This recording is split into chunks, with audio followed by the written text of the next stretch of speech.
ನಮಸ್ಕಾರ, ತ್ರಿಲೋಯ ಕನ್ನಡ ವ್ಲಾಗ್ಸ್ಗೆ ಸ್ವಾಗತ. ಇವತ್ತು ನಾನು ಗ್ರೀನ್ ಚಿಕನ್ ಚಾಪ್ಸ್ ಮಾಡೋದನ್ನ ತೋರಿಸ್ಕೊಡ್ತೀನಿ.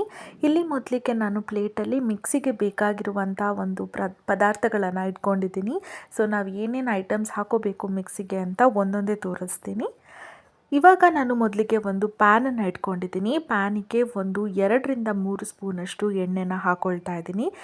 ಏನಕ್ಕೆ ಅಂತ ಹೇಳಿದ್ರೆ ಮಿಕ್ಸಿ ಮಾಡ್ಕೊಳ್ಳೋಕ್ಕಿಂತ ಮುಂಚೆ ಮಿಕ್ಸಿಗೆ ಏನೇನು ಐಟಮ್ಸ್ ಬೇಕು ಅದನ್ನೆಲ್ಲ ಚೆನ್ನಾಗಿ ಸ್ವಲ್ಪ ಸಿಮ್ಮಲ್ಲಿ ಇಟ್ಕೊಂಡು ಜಾಸ್ತಿ ನಾವು ತುಂಬ ಹೊತ್ತು ಈ ಥರ ಹುರಿಯೋದ್ರಿಂದ ತುಂಬಾ ಟೇಸ್ಟಿಯಾಗಿರುತ್ತೆ. ಡೈರೆಕ್ಟಾಗಿ ಮಿಕ್ಸಿಗೆ ಹಾಕೋದ್ರಿಂದ ಟೇಸ್ಟ್ ಅಷ್ಟು ಬರಲ್ಲ. ಹಾಗಾಗಿ ನಾನ್ ವೆಜ್ ಐಟಮ್ಸ್ಗೆ ಈ ಥರ ಮಿಕ್ಸಿಗೆ ಹಾಕೊಳ್ಳೋಕ್ಕಿಂತ ಮುಂಚೆ ಚೆನ್ನಾಗಿ ಹುರ್ಕೊಂಡು ನಂತರ ಐಟಮ್ಸ್ನ ಮಿಕ್ಸಿಗೆ ಹಾಕಿ ಮಿಕ್ಸಿ ಮಾಡಿಕೊಂಡ್ರೆ ತುಂಬಾ ಟೇಸ್ಟ್ ಇರುತ್ತೆ. ಹಾಗೆ ಇಲ್ಲಿ ನಾನು ಅರ್ಧ ಈರುಳ್ಳಿಯನ್ನು ತೊಗೊಂಡಿದ್ದೀನಿ. ಒಂದು ದೊಡ್ಡ ಈರುಳ್ಳಿ ತೊಗೊಂಡಿದ್ದೆ, ಅದಕ್ಕೆ ಅರ್ಧ ಈರುಳ್ಳಿನ ಮಾತ್ರ ನಾನು ಮಿಕ್ಸಿಗೆ ಹಾಕ್ಕೊಳ್ತಾ ಇದ್ದೀನಿ. ಹಾಗೆ 5 ಹಸಿಮೆಣಸಿನ್ಕಾಯಿನ ಹಾಕ್ಕೊಂಡಿದ್ದೀನಿ. 5 ಹಸಿಮೆಣಸಿನ್ಕಾಯಿ ಆದ ನಂತರ ನಾನು ಅರ್ಧ ಬೌಲಷ್ಟು ತೆಂಗಿನಕಾಯಿನ ಹಾಕ್ಕೊಂಡಿದ್ದೀನಿ. ಹಾಗೆ ಶುಂಠಿ, ಬೆಳ್ಳುಳ್ಳಿ, ಚಕ್ಕೆ, ಲವಂಗ, ಅರಿಶಿಣ, 4 ಸ್ಪೂನಷ್ಟು ಗಸಗಸೆಯನ್ನು ಹಾಕ್ಕೊಂಡಿದ್ದು ನಾನು ಅದನ್ನು ಚೆನ್ನಾಗಿ ಹುರ್ಕೊಳ್ತಾ ಇದ್ದೀನಿ.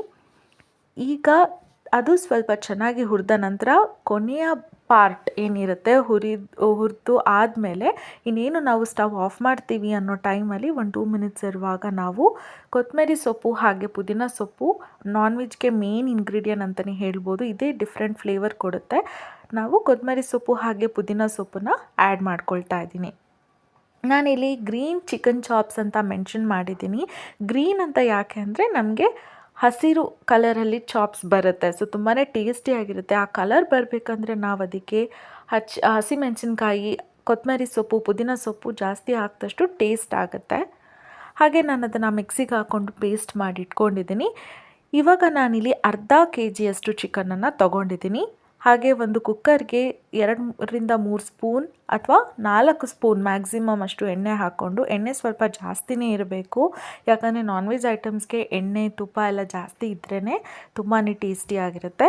ಹಾಗೆ ಎಣ್ಣೆ ಹಾಕ್ಕೊಂಡ ನಂತರ ನಾನಿಲ್ಲಿ ಡೈರೆಕ್ಟಾಗಿ ವಾಶ್ ಮಾಡಿರುವಂಥ ಚಿಕನನ್ನು ಹಾಕ್ಕೊಂಡು ಸ್ವಲ್ಪ ಫ್ರೈ ಮಾಡ್ಕೊಳ್ತಾ ಇದ್ದೀನಿ. ಹಾಗೆ ನಾನು ಆಗಲೇ ತೋರಿಸ್ದಾಗೆ ಪೇಸ್ಟ್ ತುಂಬಾ ನುಣ್ಣಗಿರಬೇಕು, ಅಂದರೆ ತರಿ ಇರಬಾರ್ದು, ನೈಸ್ ಇರಬೇಕು ಪೇಸ್ಟ್. ಅದನ್ನು ಹಾಕ್ಕೊಂಡು ನಾನಿಲ್ಲಿ ಮಿಕ್ಸ್ ಮಾಡ್ಕೊಳ್ತಾ ಇದ್ದೀನಿ. ಸೊ ನೋಡಿ, ನಮಗೆ ನಾನು ಏನು ಮೆನ್ಷನ್ ಮಾಡಿದ್ದೆ ಗ್ರೀನ್ ಕಲರ್, ಸೊ ಆ ಗ್ರೀನ್ ಕಲರ್ ನಮಗೆ ಕಾಣಿಸ್ತಾ ಇದೆ. ಸೊ ಇಲ್ಲಿ ನಾನು ರುಚಿಗೆ ತಕ್ಕಷ್ಟು ಉಪ್ಪನ್ನು ಕೂಡ ಹಾಕ್ಕೊಂಡಿದ್ದೀನಿ. ರುಚಿಗೆ ತಕ್ಕಷ್ಟು ಉಪ್ಪು ಹಾಕಿದ ನಂತರ ನಾವು ಒಂದು ಅರ್ಧ ಗ್ಲಾಸಷ್ಟು ನೀರನ್ನು ಹಾಕ್ಕೋಬೇಕು. ಯಾಕಂದರೆ ಚಾಪ್ಸ್ ಮಾಡ್ತಿರೋದ್ರಿಂದ ತುಂಬ ನೀರು ಯೂಸ್ ಮಾಡಬಾರ್ದು, ಅದು ನಮಗೆ ಗಟ್ಟಿ ಬರಲ್ಲ. ಹಾಗೆ ನಂತರ ನಾವು ವಿಷಲನ್ನು ಕೂಗಿಸ್ಬೇಕು. ಇದು ಫೈನಲ್ ಔಟ್ಪುಟ್ ಆಗುತ್ತೆ. ಒಂದು 3ರಿಂದ 4 ವಿಷಲ್ ಆದಮೇಲೆ ಟೇಸ್ಟಿಯಾಗಿರೋ ಗ್ರೀನ್ ಚಿಕನ್ ಚಾಪ್ಸ್ ರೆಡಿ ಆಗುತ್ತೆ. ಸೊ ನೋಡ್ತಾ ಇದ್ದೀರಲ್ಲ ಎಷ್ಟು ಚೆನ್ನಾಗಿ ಬಂದಿದೆ ಅಂತ ಹೇಳಿ. ಸೊ ತುಂಬಾ ಟೇಸ್ಟಿ ಇತ್ತು. ಇದು ನಿಮಗೆ ಚಪಾತಿ, ದೋಸೆ ಹಾಗೆ ವೈಟ್ ರೈಸ್ಗೂ ಕೂಡ ತುಂಬಾ ಟೇಸ್ಟಿಯಾಗಿರುತ್ತೆ. ನೀವು ಕೂಡ ಮನೇಲಿ ಟ್ರೈ ಮಾಡಿ ಹೇಗೆ ಬಂತು ಅಂತ ನನಗೆ ಕಮೆಂಟ್ ಸೆಕ್ಷನಲ್ಲಿ ತಿಳಿಸಿ. ಹಾಗೆ ವಿಡಿಯೋ ಇಷ್ಟ ಆಗಿದ್ದರೆ ಲೈಕ್ ಮಾಡಿ, ಶೇರ್ ಮಾಡಿ, ಸಬ್ಸ್ಕ್ರೈಬ್ ಮಾಡ್ಕೊಳ್ಳಿ. Thank you.